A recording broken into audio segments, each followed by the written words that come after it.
Welcome to Pure Functioning. This is your visual guide to understanding Deleuzian assemblages, the concept of molecular abstraction, and the machinic operations that constantly drive the reality we navigate. To understand Deleuze, we must first shift our perspective. Traditionally, we view entities as fixed, defined by their internal essence, essentially trapped in stagnant identity. The Deleuzian view, however, asks not what things are, but what things do.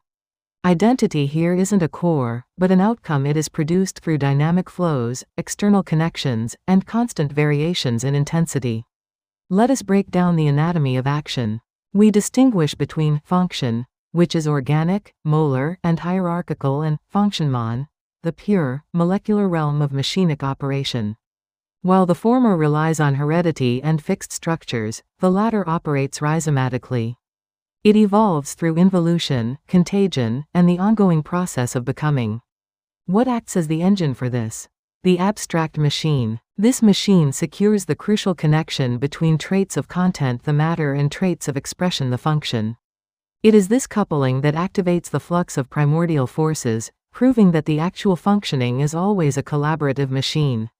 Crucially, desire is not a response to a lack, it is a productive engine. It moves through a loop of formation, functioning, assemblage, and product. Desire is the ultimate differentiator that fuels genesis and creation, entirely independent of the traditional view of necessity. We must move beyond heredity. Evolution transmits fixed organic functions, but involution, our focus here, operates through pure functioning. It uses contagion within specific assemblages, creating systems that functional equations simply cannot map, revealing the infinite variation of machinic emergence. Identity is defined by assemblage, not biological taxonomy. Deleuze famously noted that the difference between a racehorse and a packhorse based on their functional assemblage is far more significant than the biological taxonomic difference between a horse and an ox. Function defines the life of the machine. Consider the concepts of tool and weapon. The object doesn't need to change its form to change its role. A tool operates within a structured environment. A weapon is the result of deterritorialization into a new, dynamic environment.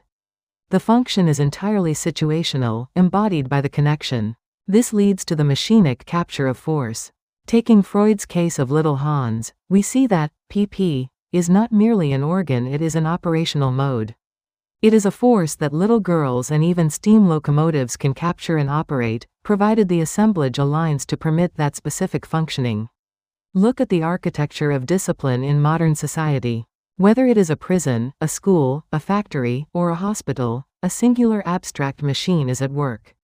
They all look alike because they are powered by the same underlying pure functioning, disciplining and shaping human movement from beneath the surface. Finally, we arrive at the univocity of being.